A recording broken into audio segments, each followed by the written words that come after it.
नमस्कार मित्रांनो, current affairs today 26 या आपल्या मराठी यूट्यूब चॅनलवर आपलं स्वागत आहे. तर चला आजचा पहिला प्रश्न पाहूया. इकडे उत्तर प्रदेशचे पहिले ब्रेल ग्रंथालय कुठे सुरू करण्यात आलेले आहे? तर याचं योग्य आन्सर आहे लखनौ. तर आता उत्तर प्रदेशचे पहिले ब्रेल ग्रंथालय उत्तर प्रदेशातील लखनौ येथे सुरू करण्यात आलेले आहे.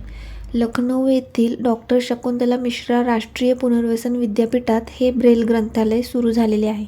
हे ग्रंथालय दृष्टिबाधित विद्यार्थ्यांना ब्रेल पुस्तके आणि आधुनिक सुविधांसह समावेशक शिक्षण प्रदान करणार आहे. आपण मागे वाचलं होतं, जागतिक ब्रेल दिन हा 4 जानेवारी रोजी साजरा करतात. आणि ब्रेल लिपीचा शोध कोणी लावला? तर लुई ब्रेल यांनी. हे फ्रान्सचे आहेत. तसेच पारंपरिक ज्ञान डिजिटल ग्रंथालय म्हणजेच ट्रेडिशनल नॉलेज डिजिटल लायब्ररी सुरू करणारा भारत हा जगातील पहिला देश ठरलेला आहे. आणि झारखंडमधील जामताड़ा जिल्हा हा देशातील पहिला असा जिल्हा बनला आहे जिथे प्रत्येक गावात ग्रंथालय आहे. हे 2 प्रश्न ग्रंथालय संबंधित होते. हे आपण ह्याच्यातच पाहून घेतले तर लक्षात ठेवा हे प्रश्न पण. पहिल्या संबंधित काही क्वेश्चन्स बनतील ते पाहून घेऊया. तर भारताचे पहिले योग आणि आयुर्वेद क्लस्टर सेंटर कुठे बनले? पतंजली विद्यापीठ, हरिद्वार, उत्तराखंड येथे आहे. हे संस्कृती मंत्रालयाची एक प्रमुख पहल असून ज्ञान भारतम मिशन अंतर्गत बनलेले आहे. पहिला फिफा शांती पुरस्कार हा अमेरिकन राष्ट्राध्यक्ष डोनाल्ड ट्रम्प यांना मिळाला. भारताने पहिल्यांदाच युनेस्को सांस्कृतिक वारसा सत्राची मेजबानी केली. कुठे? तर नवी दिल्लीतील लाल किल्ले येथे. 20th एडिशन होते हे. भारताच्या पहिला खाजगी क्षेत्रातील नॅव्हिगेशन केंद्राचे उद्घाटन तिरुवनंतपुरम, केरळ येथे झाले. उद्देश हे होतं की परदेशी GPS किंवा परदेशी नॅव्हिगेशन प्रणालीवरील भारताची अवलंबता समाप्त करणे. भारताचा पहिला वॉटर पॉझिटिव्ह एअरपोर्ट हा इंदिरा गांधी इंटरनॅशनल एअरपोर्ट येथे झाला. ह्याचा उपयोग हा एअरपोर्ट जितके पाणी वापरतो त्यापेक्षा खूप अधिक पाणी हा निसर्गाला परत देतो. आणि भारताची पहिली डेडिकेट फॉरेस्ट युनिव्हर्सिटी ही गोरखपूर, उत्तर प्रदेश येथे बनवली जाणार आहे. तसेच इंडिया फास्ट AI इंडस्ट्री असोसिएशनचे फर्स्ट प्रेसिडेंट हे विजय कलंत्री ठरले. हेडक्वार्टर कुठे आहे याचे? मुंबई येथे. मध्य प्रदेश सरकार भारताचा पहिला राज्यस्तरीय मल्टीनॅशनल कॉरिडॉर बनवणार आहे. यामध्ये 5 टायगर रिझर्व आपसात जोडले जातील. या कॉरिडॉरची एकूण लांबी ही 961 किलोमीटर आहे. भारताचा पहिला हायड्रोनेटिक पॉवर प्लॅन्ट हा पंजाबमधील कागल कालवा येथे सुरू करण्यात आलेला आहे. तर भारताचा पहिला प्रायव्हेट PSLV तयार केला आहे हिंदुस्तान एरोनॉटिकल लिमिटेड्स आणि L&T यांनी. आणि या लॉन्च व्हेकलमधून पुढील वर्षे ओशनसॅट नावाचा सॅटेलाईट देखील लॉन्च केला जाणार आहे. PSLV हे भारताचे पहिले लॉन्च व्हेकल आहे ज्यामध्ये लिक्विड स्टेजचा वापर करण्यात आलेला आहे. भारताचा पहिला स्वदेशी MRI स्कॅनर हा विकसित करणारा भारतीय स्टार्टअप कोण आहे? तर वॉक्सल ग्रिड्स. PPP मॉडेलवर आधारित देशातील पहिले मेडिकल कॉलेज कोणते आहे? तर पहिले आहे धार जिल्हा मध्य प्रदेशमध्ये आहे आणि दुसरा आहे बैतूल जिल्हा, हा देखील मध्य प्रदेशमध्ये आहे. रोलिंग बजेट स्वीकारणारे भारताचे पहिले राज्य कोणते ठरले? तर मध्य प्रदेश. तर हे काही पहिल्या संबंधित काही महत्त्वाचे क्वेश्चन होते करंट अफेअर्सचे, तर लक्षात ठेवा. पुढील प्रश्न पाहूया. MITI म्हणजेच ministry of electronics and informational technology याने परमशक्ती सुपर कॉम्प्युटर कोणत्या IIT मध्ये सुरू केला आहे? तर याचं योग्य आन्सर आहे IIT मद्रास. तर आता MITIने IIT मद्रास येथे परमशक्ती सुपर कॉम्प्युटर सुरू केलेला आहे. ह्याची क्षमता ही 3.1 पेटाफ्लॉप्स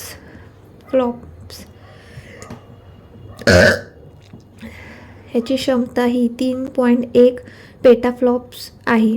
आणि याचे निर्माता कोण आहेत? तर सीडॅक पुणे येथे आहे ही कंपनी. सीडॅकचा फुल फॉर्म आहे centre of development of advanced computing. आणि हा परम रुद्र सर्व्हरवर आधारित आहे. असेच काही महत्त्वाचे सुपर कम्प्युटरचे संबंधित प्रश्न पाहूया. तर भारतामध्ये सुपर कम्प्युटरचा जनक हा कोणाला म्हणतात? तर विजय भटकर याला. विजय भटकर यांना. आणि भारताचा पहिला सुपर कम्प्युटर हा परम 8000 आहे. आणि जगातील सर्वात शक्तिशाली सुपर कम्प्युटर हा कॅप्टन आहे. भारताचा सर्वात वेगवान सुपर कम्प्युटर हा ऐरावत आहे आणि जगात 75वा क्रमांक येतो त्याचा. जगातील पहिला फोटोनिक आधारित क्वांटम कम्प्युटर विकसित करणारा देश कॅनडा आहे. संरक्षण मंत्रालयाच्या संगणकामध्ये मायक्रोसॉफ्ट OS ऐवजी वापरला जाणारा OS कोणता आहे तर माया OS. भारताचा पहिला स्वदेशी मोबाईल OS हा भार OS म्हणजेच भारत OS. निर्माता कोणी केलेले आहे त्याचा IIT मद्रास यांनी. Jetson Orin Nano super generative AI super computer launch कोणी केला तर NVIDIA याने. भारताची पहिली क्वांटम कम्प्युटिंग व्हॅली कुठे आहे तर अमरावती आंध्र प्रदेश येथे. आणि भारताचा पहिला स्वदेशी सुपर कम्प्युटर कोणता होता तर परम शिवाय होता. आणि ज्युपिटर सुपर कम्प्युटर जगातील 4था सर्वात वेगवान आणि युरोपातील सर्वात वेगवान सुपर कम्प्युटर हा कुठे लॉन्च झाला जर्मनी येथे. तर हे महत्त्वाचे प्रश्न आहेत सुपर कम्प्युटर रिलेटेड. तर लक्षात ठेवा. पुढील प्रश्न पाहूया. खान सुरक्षा महानिदेशालय ह्याचे मुख्यालय कुठे आहे तर याचे योग्य आन्सर आहे झारखंड. तर खान सुरक्षा महानिदेशालय मुख्यालय धनबाद झारखंड येथे आहे. हे कामगार व रोजगार मंत्रालयाअंतर्गत कार्यरत आहे. खान सुरक्षा महानिदेशालय म्हणजेच directorate general of mines safety ह्याची 7 जानेवारी 1902 रोजी इंडिया माइन्स ॲक्ट 1901 ला लागू करण्यासाठी कोलकात्यात ब्युरो ऑफ माइन इन्स्पेक्शन म्हणून स्थापना झाली होती. पण नंतर नाव बदलून ह्याचं खान सुरक्षा महानिदेशालय करण्यात आले. DGMS याचे मुख्यालय धनबाद झारखंड येथे आहे. हे कोणत्या संबंधित मंत्रालय आहे तर श्रम व रोजगार मंत्रालयाअंतर्गत आहे.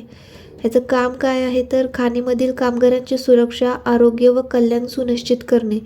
DGMSचे स्थापना दिवसाचा हा 125वा स्थापना दिवस नुकताच साजरा झालेला आहे. ह्याचे DG कोण आहेत तर उज्ज्वल तेहब. खान मंत्रालयाचा 3रा राष्ट्रीय खनन मंत्र्यांचा परिषद ही कोणार्क ओडिशा येथे झाली. अवैध खनन रोखण्यासाठी केंद्र सरकारने सुरू केलेले मोबाईल ॲप कोणते आहेत खनन प्रहरी. खान मंत्रालयाच्या प्रमुख खनिज म्हणून वर्गीकृत केलेले खनिज कोणते कोणते आहेत तर बॅराइट्स, फ्लॅस्फॉर, अब्रक, क्वार्ट्ज. आणि 2025-26चे राष्ट्रीय महत्त्वपूर्ण खनिज मिशनसाठीचे बजेट किती होते तर 16,300 कोटी इतके. भारताची पहिली खनन पर्यटन परियोजना देखील झारखंडची आहे. तर हे काही स्टॅटिक आणि करंट अफेअर्सचे खनन रिलेटेड इम्पॉर्टंट प्रश्न होते ते लक्षात ठेवा. पुढील प्रश्न पाहूया. तर 69व्या राष्ट्रीय शालेय क्रीडा स्पर्धेत कोणत्या राज्याने प्रथम क्रमांक मिळवला तर याचं योग्य आन्सर आहे महाराष्ट्र. नॅशनल स्कूल गेम्सचा हा 69वा एडिशन होता. 6 ते 11 जानेवारीमध्ये चालला आणि हे कुठे झाला तर लुधियाना पंजाब येथे. याच्यामध्ये 38 संघांनी सहभाग घेतला होता. आणि याचे आयोजक कोण आहेत तर school games federation of India. तर असेच काही स्पोर्ट्स संबंधित प्रश्न पाहूया. 33वा साऊथ ईस्ट एशियन गेम्स 2025 हा बँकॉकने होस्ट केला. थायलंड जिंकला. ICC T20 वर्ल्ड चॅम्पियन 2026 हा इंडिया श्रीलंकामध्ये होणार आहे. याचा ॲम्बॅसेडर कोण आहे तर रोहित शर्मा यांना केलेला आहे. फॉर्म्युला 1 वर्ल्ड चॅम्पियनशिप 2025चे विजेता कोण ठरले लँडो नॉरिस. हे मॅक्लॅरेनचे ब्रिटिश ड्रायव्हर आहेत. आणि पंजाबची ब्रँड ॲम्बॅसेडर कोण ठरले तर हरमनप्रीत कौर. 31वा सुलतान ऐजान शाह कप 2025 हा कोलालंपूर मलेशिया येथे झाला. विजेते कोण ठरलं तर बेल्जियम. 11वा फिडे चेस वर्ल्ड कप 2025 हा भारत गोवा येथे झाला. विजेते कोण ठरले तर Javokhir Sindarov. 2nd women's kabaddi world champion 2025 हा ढाका बांगलादेश येथे झाला.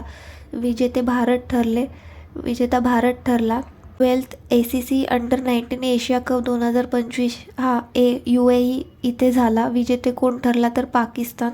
First ICC women's emerging nation trophy 2025 हा थायलंड येथे झाला. विजेते देखील थायलंड ठरला. खेलो इंडिया ट्रायबल गेम्सचं फर्स्ट एडिशनची सुरू कधी होणार आहे तर 14 फेब्रुवारी 2026 रोजी छत्तीसगड येथे आणि त्याचा मॅस्कॉट आहे मोरवीर. स्मृती मंदाना हिने नुकताच 10,000 आंतरराष्ट्रीय रन करणारी मिताली राज नंतर दुसरी भारतीय महिला ठरली आणि जगातली चौथी महिला ठरलेली आहे. तर हे महत्त्वाचे स्पोर्ट्स रिलेटेड प्रश्न आहेत, तर लक्षात ठेवा. पुढील प्रश्न पाहूया. ISO/IEC 42001 प्रमाणपत्र मिळवणारी भारताची पहिली पेमेंट कंपनी कोणती आहे? तर याचं योग्य आन्सर आहे फायनान्शियल सॉफ्टवेअर अँड सिस्टम. तर ISO/IEC 42001 सर्टिफिकेट मिळवणारी भारताची पहिली payment company he financial software and system ठरलेली आहे. यामुळे AIचा नैतिक आणि जबाबदार वापर करणारी अग्रणी कंपनी असल्याने सिद्ध झालेले आहे. FSS याची स्थापना 1991 रोजी झाली. याचे हेडक्वार्टर आहे चेन्नई येथे आणि याचे सध्याचे फाउंडर आहेत नागराज मेलेंडिया. नुकताच केरळमधील अर्थकुल पोलीस स्टेशन अलपुझा जिल्हा याला देखील ISO सर्टिफिकेट मिळवणारे पहिले पोलीस स्टेशन ठरलेले आहे. आणि भारताची पहिली पेमेंट बँक कोणती आहे? तर एअरटेल पेमेंट बँक. आणि स्मॉल फायनान्स बँकमध्ये बदलणारे पहिले पेमेंट बँक कोणते? तर फिनो पेमेंट बँक. तर हे देखील सध्याचे करंट अफेअर्सचे महत्त्वाचे 3 प्रश्न होते, लक्षात ठेवा. पुढील प्रश्न पाहूया. तर आंतरराष्ट्रीय क्रिकेटमध्ये 650 षटकार मारणारा पहिला फलंदाज कोण ठरलेला आहे? तर याचं योग्य आन्सर आहे रोहित शर्मा. रोहित शर्मा यांनी आंतरराष्ट्रीय क्रिकेटमध्ये टेस्ट, वन डे, T20 सर्व मिळून 650 छक्के लावणाऱ्या पहिले क्रिकेटर ठरलेले आहे आणि ही उपलब्धी वडोदरामध्ये न्यूझीलंड विरुद्ध पहिल्या वनडेमध्ये 2 छक्के लावून मिळवली आली. तर रोहित शर्माविषयी काही संबंधित प्रश्न पाहूया. ICC match T20 world cup 2026 हा इंडिया आणि श्रीलंकामध्ये होणार आहे. याचं ब्रँड ॲम्बॅसिडर आपण बघितलं की रोहित शर्मा होणार आहेत. The rise of the hitman हे रोहित शर्माविषयी पुस्तक आहे. हे R कौशिक यांनी लिहिलेलं आहे. वन डे क्रिकेटमध्ये सर्वात जास्त छक्के लावणारे क्रिकेटर देखील हेच आहेत आणि भारताचे तिसरे सर्वाधिक वन डे रन करणारे खेळाडू देखील रोहित शर्मा आहे. यांनी सौरव गांगुलीला देखील मागे टाकलेले आहे आणि IPLच्या इतिहासात देखील 300 छक्के लावणारे पहिले भारतीय क्रिकेटर देखील रोहित शर्मा आहे. तर लक्षात ठेवा. पुढील प्रश्न पाहूया. राष्ट्रीय मानव तस्करी जनजागृती दिन कधी साजरा केला जातो? तर याचं योग्य आन्सर आहे 11 जानेवारी. तर राष्ट्रीय मानव तस्करी जागृती दिन हा 11 जानेवारी रोजी साजरा करतात. तर याचा उद्देश काय आहे? तर मानव तस्करीसारख्या भयानक अपराधाबद्दल जागरूकता वाढवणे आणि पीडितांचे अधिकार सुरक्षित करणे. तर आत्तापर्यंतचे महत्त्वाचे दिवस परत रिवाईज करूया. 1 जानेवारीला वैश्विक कुटुंब दिवस, 4 जानेवारीला विश्व ब्रेल दिवस, 5 जानेवारीला राष्ट्रीय पक्षी दिवस, 6 जानेवारीला विश्व युद्ध अनाथ दिवस, 8 जानेवारीला अर्थ रोटेशन दिवस, 9 जानेवारीला प्रवासी भारतीय दिवस, 10 जानेवारीला विश्व हिंदी दिवस. तर हे आत्तापर्यंतचे काही महत्त्वाचे दिवस आहेत, लक्षात ठेवा. पुढील प्रश्न पाहूया. वित्त वर्ष 2025-26साठी भारताचा GDP वाढीचा अग्रिम अंदाज किती आहे? तर याचं योग्य आन्सर आहे 4%. तर सांख्यिकी व कार्यान्वयन मंत्रालयाने 2025-26 वित्त वर्षासाठी GDP वाढीचा पहिला अग्रिम अंदाज जाहीर केला. त्यामध्ये 7.4% हा अंदाज बांधण्यात आलेला आहे आणि मागील वर्षी हा अंदाज 6.5% होता. या वाढीमागचे मुख्य कारण काय आहे? तर विनिर्माण व सेवा क्षेत्रातील सुधारित कामगिरी. GDP हा देशाच्या सीमेमध्ये एक ठराविक कालावधीत उत्पादित वस्तू व सेवा यांचे एकूण मूल्य असते. नॉमिनल GDPची ही गणना सध्या बाजारभावावर केली जाते. नॉमिनल GDPची जी गणना असते ती सध्याच्या बाजारभावावर केली जाते आणि रिअल GDP जी असते ही GDPची गणना निर्धारित आधार वर्ष म्हणजेच बेस इयरनुसार केली जाते. तर लक्षात ठेवा. पुढील प्रश्न पाहूया. टेक्नोपेंट्सने कोणाला आपला ब्रँड ॲम्बॅसिडर म्हणून नियुक्त केलेला आहे? तर याचं योग्य आन्सर आहे सचिन तेंडुलकर. तर असेच काही महत्त्वाचे ब्रँड ॲम्बॅसिडरचे प्रश्न आपण रिवाईज करूया. इंडियन गोल्फ प्रीमियर लीगचे ब्रँड ॲम्बॅसिडर हे युवराज सिंग यानं केलेले आहे. झारखंड पर्यटन brand ambassador MS Singh Dhoni. ऑस्ट्रेलियाई पर्यटन अभियान ब्रँड ॲम्बॅसिडर सारा तेंडुलकर यांना केलेला आहे. झोमॅटोचे ब्रँड ॲम्बॅसिडर शाहरुख खान यांना केलेलं आहे. Odisha handloom brand ambassador Madhuri Dixit आहेत. iOSने मेंटल हेल्थ ॲम्बॅसिडर म्हणून अभिनव बिंद्रा यांना निवडलेलं आहे. UNFPA इंडियाने लैंगिक समानतेसाठी ब्रँड ॲम्बॅसिडर कृती सेनन यांना निवडलेले आहे. लेव्हिस ब्रँड ॲम्बॅसिडर आलिया भट्ट ठरलेला आहे. परप्लेक्सिटी AIचे ब्रँड ॲम्बॅसिडर क्रिस्टिनो रेनॉल्डो यांना ठरवलेलं आहे. PNBचे आपण बघितलं हरमनप्रीत कौर यांना. हरियाणा राज्य महिला आयोग शेफाली शर्मा यांना यांना ब्रँड ॲम्बॅसिडर केलेले आहेत. हे आपण मागेच बघितलं रोहित शर्मा यांना ICC man T20 world cup यासाठी ब्रँड ॲम्बॅसिडर बनवलेला आहे. आणि 20th एशियन TT चॅम्पियनशिपचे ब्रँड ॲम्बॅसिडर शरद कमल यांना बनवलेलं आहे. तर लक्षात ठेवा. पुढील प्रश्न पाहूया. कुशाण काळातील नाणी व सजावटी दगडांची अलीकडे कोठे शोध लागलेला आहे? तर याचं योग्य आन्सर आहे तक्षशिला. तर अलीकडे पाकिस्तानच्या पुरातत्त्वज्ञांनी तक्षशिलाच्या जवळील युनेस्को सूचीबद्ध भिरटिलामध्ये सुमारे 2000 वर्षापूर्वीच्या कुशाण युगाचे दुर्मिळ नाणी आणि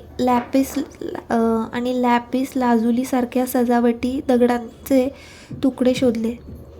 ही नाणी कुशाण सम्राट वासुदेव यांच्या काळची आहेत आणि या कुशाणच्या अंतिम महान शासकांमध्ये गणल्या जातात. आणि ही शोध प्राचीन गंधारच्या शहरी वसाहती आणि मध्य आशिया दक्षिण आशिया व्यापारी संबंध याबद्दल माहिती देते. लॅपिस लाजुलीवर गडद निळा मौल्यवान दगड आणि नाणी कांस्याची आहे आणि त्यावर राजा आणि महिला देवी अंकित आहेत. तर आजचा हा सेशन इथेच संपतो. तर कमेंट करून नक्की सांगा सेशन कसा वाटला आणि चॅनलला सपोर्ट करा. थँक्यू.